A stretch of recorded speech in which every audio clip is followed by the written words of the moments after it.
Come in, this is kind of open and exposed. This is where the pizza oven's going to be. So you'll have a very bold visual element as you come in here. Come around this way, and you're going to see the servery area. There's going to be chalkboards that are going to show the different types of pizzas, the different types of offerings that we're going to have.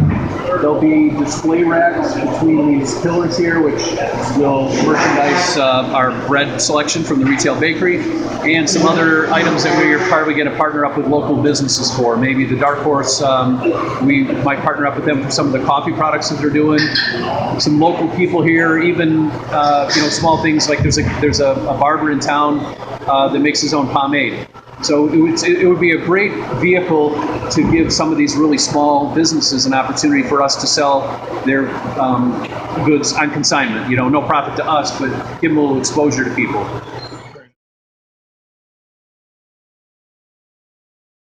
Here. And then there'll be a cook's line back here. There's going to be a counter that runs down here with your point of sale systems. You'll ring everything up.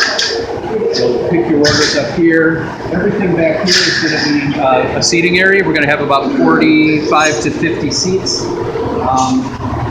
Most of the seating is, the big tables are going to be 3 big communal tables. So there'll be one big one in that little round turret, so to speak, which is going to be really neat. And then 2 large communal tables here. And you can see that it goes all the way back to where those windows are, the seating area, and that will be the front of the building. So once they're just putting in an ADA and that egress door there, that will be the front of the building. If you kind of follow around here, this will be an entrance back into the kitchen. There's going to be a large bakery oven that goes underneath this hood here. And then back underneath this hood is where all the a la carte breakfast and lunch items will be cooked, whether it's rum chata French toast, whether it's some of these amazing, brisket sandwiches, and it's going to have a really, really wide variety of foods. Affordably priced, battlecreek market friendly, similar to Borak or Umami Ramen, some of the business local owned stuff. So you'll see the cooks back here, the food will come this way through the counter. If we continue back here, this is going to be our delivery entrance. So the trucks will deliver all the food in through this area. This is a scullery area, so this is where the dishwashers and all the pots and pans will be. We've got a small storage area back here. This will also be where we store the bag and the boxes for our soda system. And we have a unique soda system coming in. Pepsi's come out with a new line of sodas called Stubborn, and they've gone completely away from high fructose corn syrup. They've gone to cane sugar, which is much healthier and better for you. So there's going to be, they've got a regular cola, they've got like an orange hibiscus, they've got a vanilla, they've got a really neat, I think a strawberry basil, I think, and it's a really neat, instead of just putting it under like this, it's like a little crank on it. So it's kind of a throwback or retro, feels like kind of a soda jerk feel to it. Really cool. And then as deliveries come back here, they go into cooler or freezer. And then on the other side of this wall, there's an outside freezer for the pantry itself. And that's where we'll put all the donated meals that come from the casino, from the buffet, and from banquets like we talked about. Right. So that will all be directly delivered from Firekeepers and stored out there. And then when we open up the pantry, we move portions of that into the small freezer in here for family distribution.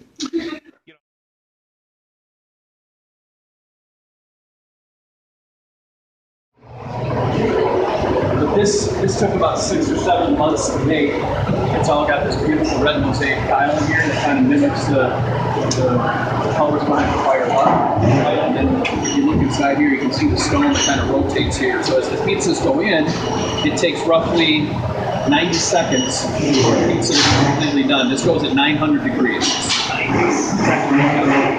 So it's a true Neapolitan style pizza. And oh, I'm telling, it's amazing.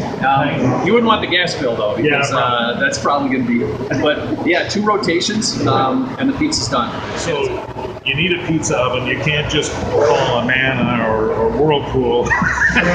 This came from Italy. You know what you do? You call the guy in the business that's doing it the best, and so we researched it and we looked at throughput, how many pizzas per hour you can produce, and everything like that. And that's how we arrived at the exact model. But the Mariforni oven, which is this, is one of the oldest Neapolitan, burning pizza ovens like this around right now. What does one of these things run? How much is it? They're expensive. And I think like anything you buy in the business, you have to look at, do I want to invest in a short or long term? Right.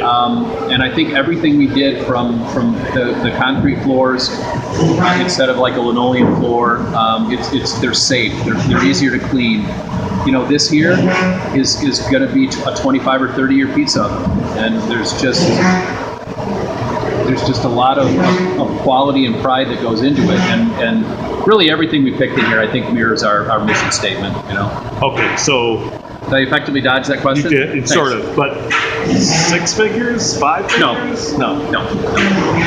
I mean, I think you could be. I think depending on how big the ovens are, you can get these anywhere between $30,000 and $80,000. And so I could finance. This isn't the biggest.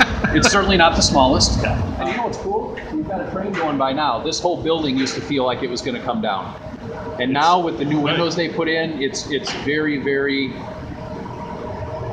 And that quiet. train is, 10 feet out the door. Well, and the good thing is the city put in, a quiet zone. Yes. So now they're not allowed to blow their whistles when they come through.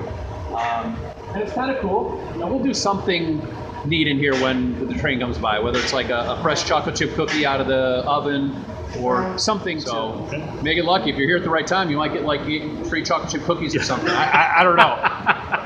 Try and take a negative and make it a positive. Gotta study that schedule. Right.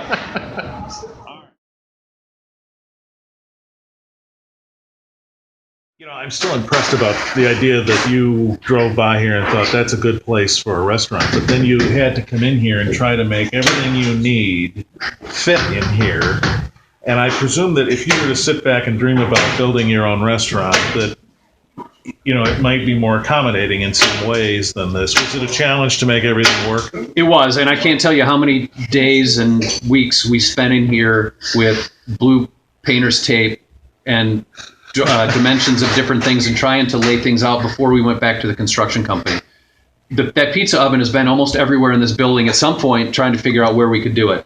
And then we'd put it down, this looks good, and then construction would be like, yeah, no, we can't do that. Yeah. And you have to take into consideration how you're going to vent everything, how are we going to maintain the integrity of the building, because we made a commitment to, make sure that this was going to remain a historical building. It was going to, keep the fire station moniker, as they put out fires through the whole 100 years they've been active. Now our mission is to extinguish hunger, which I think is kind of a cool, synergy with the building.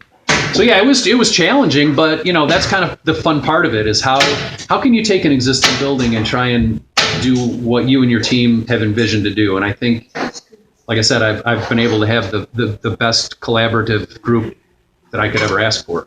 Right. So what do you think? You're 2 months out, 3 months out? If you were to take a guess today here, if I had to throw it, I'd say we're about 70 days out. Okay.